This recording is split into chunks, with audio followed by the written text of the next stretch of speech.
Thanks for looking at EDC Journeys. If you liked the video, hit the thumbs up and consider subscribing. Enjoy.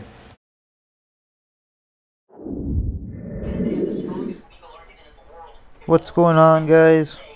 Today I want to talk about the Real Steel Luna. Okay, the Luna in millimeters. Well, let's go to inches. I still don't have my measuring tapes. 3.85. The blade on it, from the scale to the tip, 2.63, well, 2.7, I'd say 2 3/4. 2.75. 2 3/4. So it's a slip joint. It's pretty cool because it's got jimping, right? It's got this, it's like, it's not sharp, but it's really fine grained jimping down here, so it stops my hand pretty much dead on, but it's not painful whatsoever. It's a good grit. It's got a sharpening tool, pocket clip. The pocket clip is set into the G10, the natural G10, by the way. She's laughing hysterically. The wraparound makes it very deep carry. I mean, literally, you're going to see nothing on this. It is very thin, but it's very nice in and out of pocket. It's very lightweight. I think it's appropriately sized. In the way it looks, doesn't say knife right out. I mean, it could be a pen at that size, which I think is something to appreciate. I like that it's a 3/4 stop, so that it stops well before your fingers, even better than a half stop, really. I love the pop it makes. The handle of the Swiss Army knife is pretty much the same size, so if you have one of those, that's about the size of the handle. And then the blade is, well, it's actually fairly identical to the Para 3 as far as the cutting edge.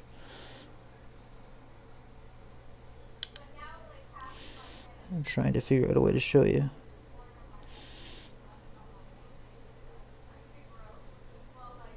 Well, that's the best way I can.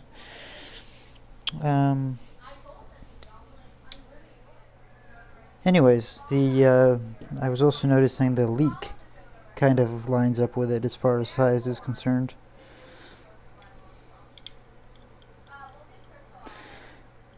I really actually, for a modern day slip joint, I like it a lot.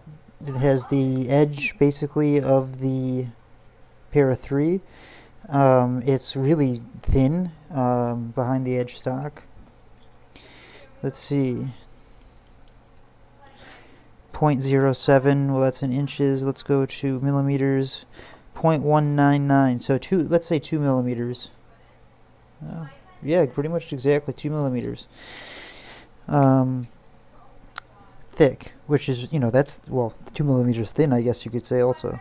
And it's very thin, straight grind down. It does have that fuller all the way across, or that long pull, whatever.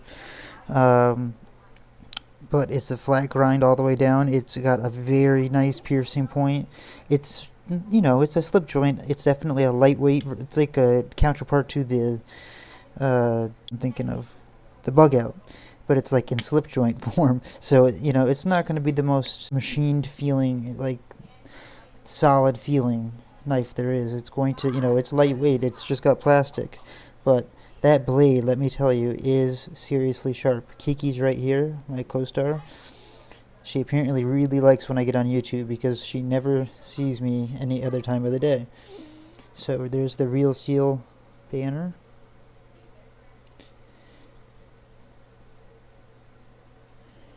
You can see D2 there on the tang. Great plunge, or great plunge, but the plunge goes about halfway through the sharpening foil. So you got plenty of room. Those are the good ones. Well, you know what? You've got a pretty... Stop it, cats. Stop. You've got a pretty similar blade length as the Elementum. My Elementum comes in at, I can't even hold this straight. There we go. It comes in at 101 millimeters, 102 millimeters.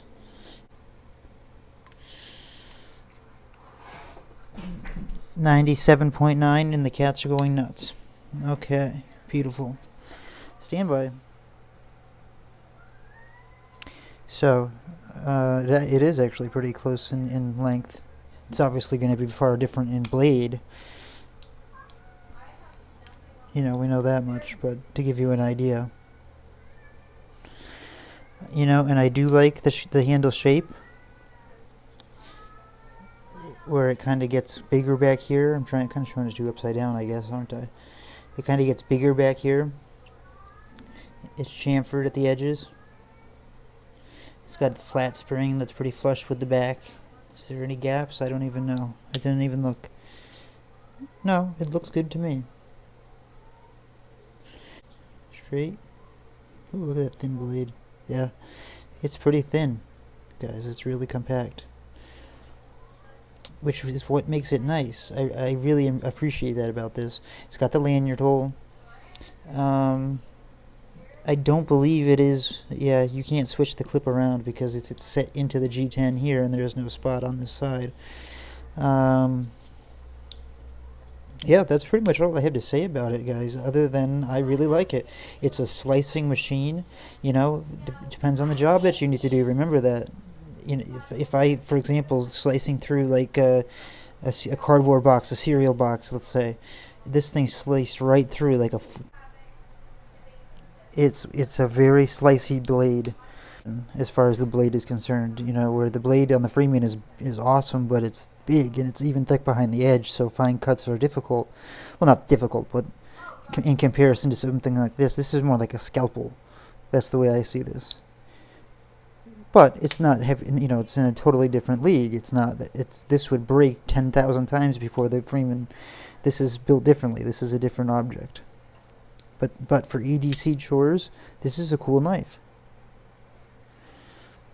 You can dye the G10, especially the jade color takes on the dye to go pretty light. I'm not sure what how you know what kind of dye, how light you can get. Someone will have to let us know down in the comments if you know. But if you have a Swiss Army knife, that's whatever. What is this? 108 millimeters is what a Swiss Army knife comes out to. Is that right?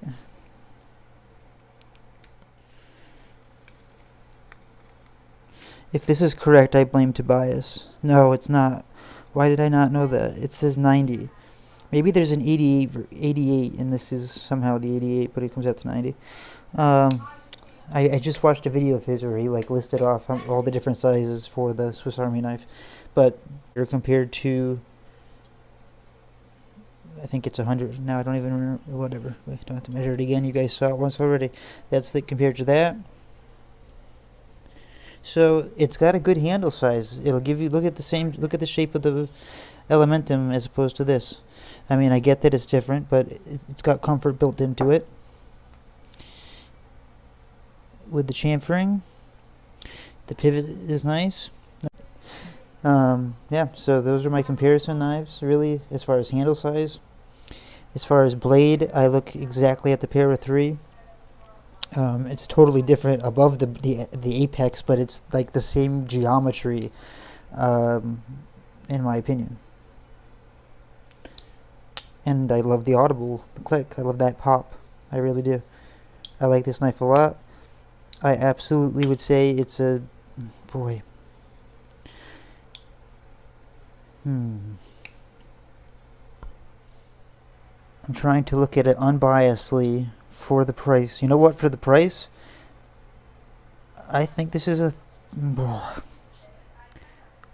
I would have to know if Rick put the edge on here or if it came this sharp. I would say two shamrocks with the potential of being 3. If this is factory sharpness and not some kind of like KME sharpener from Rick, because I looked at the I looked closely, and it appears to be maybe touched up, but I mean it's impossible to really tell. I'm not some kind of CSI of the hand knives, but like an early edge. So if this is truly not something that he did himself, then I would say this could be easily a 3 shamrock modern day slip joint. I really don't. I mean, if this is the market for something that you're looking for, if you're looking for a lightweight, choose your color, 3/4 stop, audible clickness, with a hand size that's convenient for EDC, as proven, I'm sorry, by the Elementum. I think this is a good choice to any color you want, essentially. So knowing that, would you change anything? I don't know. It depends. It depends on if you're looking for something else, because maybe if you're looking for a modern day lightweight, meaning G10 that's not entirely lined because it's lightweight, with a 3/4 stop slip joint, legal because it's under 3 inches. Yeah, I don't see why that wouldn't be a 3 shamrock for that class of knife. The only thing I don't like as much is that it's D2. You know what? That's why it would still probably remain as a two shamrock, 2.5 shamrocks. I've decided they can't hit 3 with D2. Okay, I don't know. Maybe that shouldn't be a rule, but I feel like it could be 3. If this were like a little sliver of S35 VN or something, or I mean, that would be ideal, or anything like that, I guess. But that would give it some more cool factor. Well, maybe people are comfortable taking them apart, and I'm just the fluke. You can see that it's not there's not fully lined somehow. Looking inside, you can see the natural G10 all the way down, natural G10 all the way down to the spring. You've got a stop pin. This could be 3 shamrocks for you. I'm finding my own system hard to... Oh, look, you can see through pretty good now.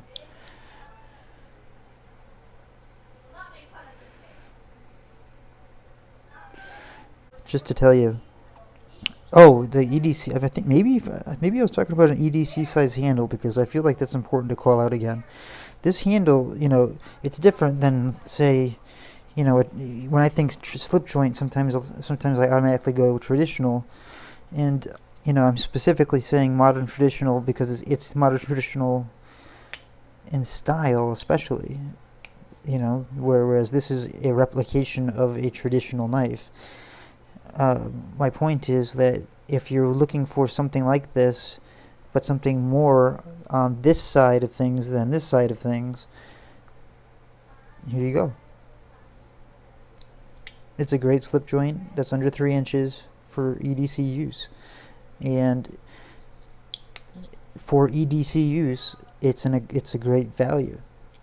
Go to White Mountain Knives, Love Them Knives channel, use this code LTK to get 10% off, and I think shipping in the US is free. This is a White Mountain Knives exclusive. But they also have the regular ones. I think it's worth its money. I think that they could get away with making this in models, and maybe they do, but I don't know. I'm going to look into it, making this with other steels, but I want to get on this.